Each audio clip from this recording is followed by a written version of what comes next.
Hey, my name is Rowan Smith and I want to welcome you to the Training for Trekking podcast. Now, this is the world's very first podcast which is entirely dedicated to helping you train, prepare and conquer your upcoming hike, trek or mountain adventure.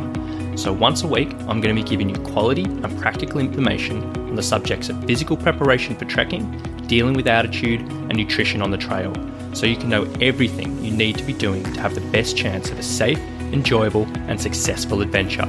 So now you know what you're in for. Let's get into today's episode.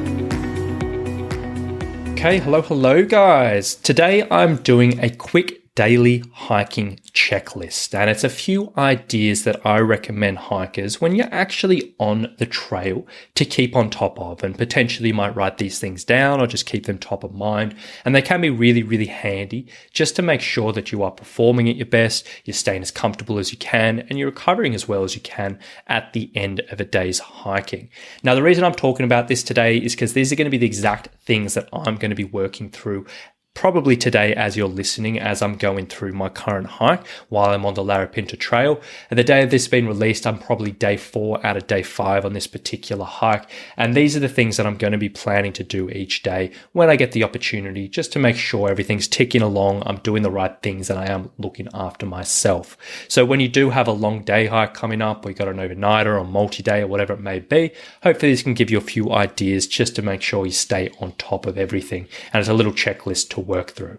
So first thing on this particular checklist, at the very start of the day, what I'm going to be planning to do, and what I recommend every single hiker does, is a quick little 5-minute warm up. Now, most of us as hikers, it's really tempting just to sort of start hiking, walking. The first 30 minutes is typically, or first 15 minutes is typically a bit stiff, a bit sore, particularly if we've been going for a few days, and then we ease into it and get through.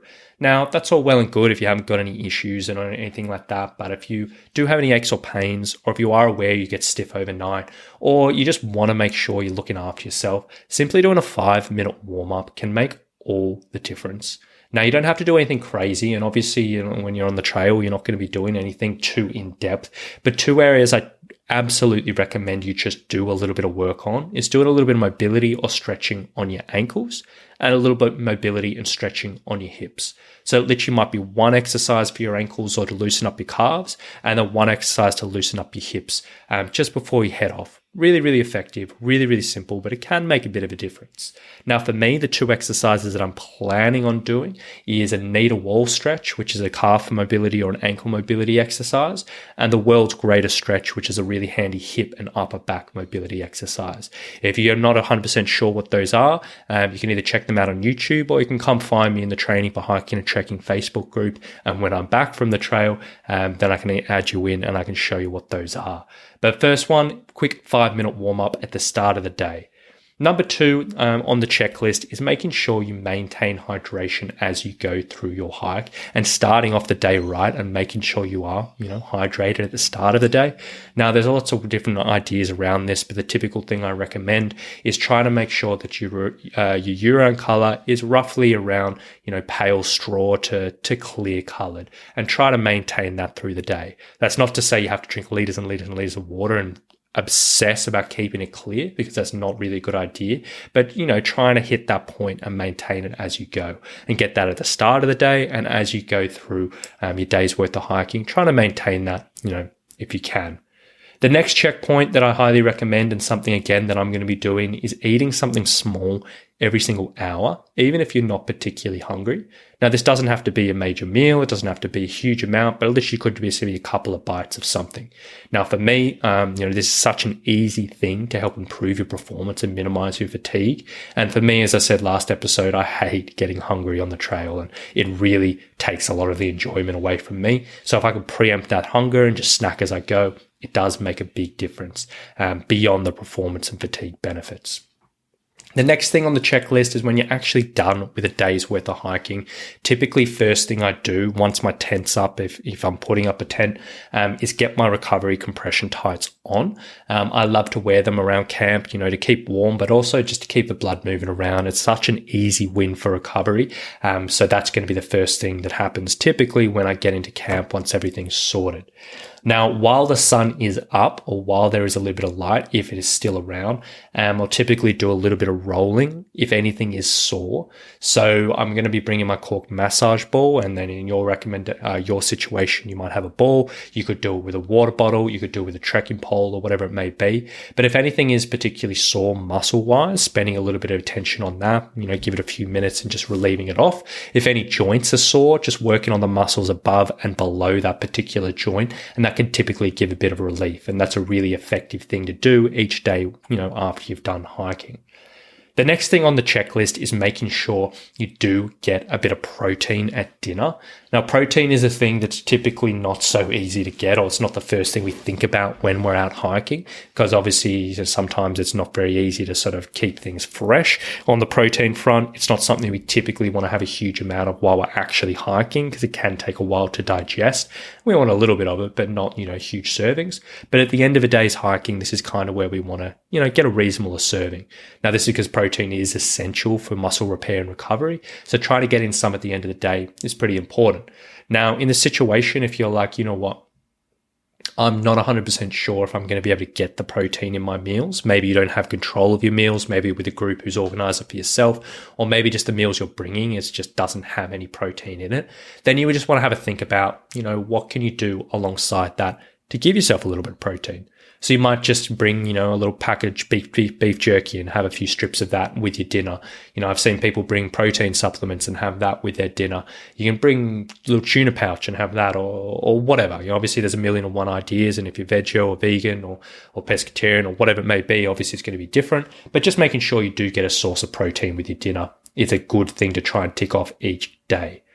The next thing that I highly recommend before wrapping up the day is just trying to pre-organize as much as you can for the next day. Meaning, make sure your stuff's together, make sure your gear's packed, make sure you know what you're wearing, and all the decisions in the next day, try to get as much of that organized as you can. Now, the reason I say that, if you're going through this checklist, you're going to go through that 5-minute warm-up. And any minute, probably a very common reason a lot of people skip that is they'll just hate holding people up at the start of a day's hiking, and they'll hate people watching them while they're going through. They'll hate doing this, and it just ends up being skipped. But if you can do this early on while everyone else is still organized themselves in the morning, and do it 10 minutes, 15 minutes before everyone's packed up, it'll still be good enough, and that'll be, it's a good opportunity to do that. So any minute you can save in the morning in regards to organization, it's always going to take a bit of stress off that. And if you do wake up in the morning, you're like, I'm actually a bit sore, I need to do a bit of rolling or a bit more stretching or whatever, any minute you can save the night before is going to be beneficial and give you a bit more leeway. So I highly recommend doing a bit of pre-organizing the night before.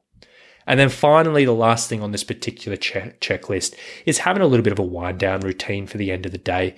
Now, as I said last episode, for me personally, I'll often finish the day feeling tired, but quite wired in my mind. And we want to be getting the deep sleep and the restful sleep that, that we really need for these hikes.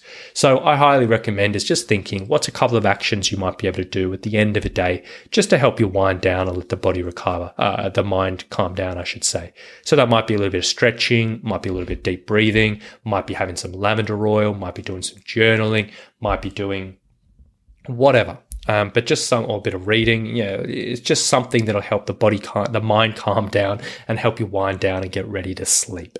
Now, all of those things, they're pretty straightforward. They're things I've talked about many, many times in this podcast, but put them together in a daily checklist when you're actually on the trail.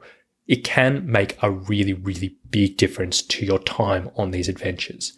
For me, I'm going to be aiming to try and go through each of these points every single day because I know it works. I know it's super valuable. I'm going to make a conscious effort to go through. And I highly recommend you as a hiker, no matter what type of hiking you're doing, whether it's an overnight or a multi-day or a through hike or whatever, but having thinking about that and maybe applying them into your day and making that a daily routine or a daily ritual or whatever it may be, because they can really, really pay off. So I just want to say thank you very much for listening today, guys. If you did want any extra insight around any of the things I talked about, if you were interested in those stretches I mentioned in the warm-up or anything like that, come and find me in the Training for Hiking and Trekking Facebook group. Now, if you're joining straight after this episode, obviously I'll still be on the trail, so I won't add you straight in. But once I'm back in Sydney, once I'm back at home, you can get involved and I can sort of share a little bit extra information around these subjects and give you a bit of help. But I do hope you've enjoyed today's episode, guys. I really do hope you get an insight and it does help you in your future adventures. Thank you so much for listening, and we'll talk to you soon. Bye.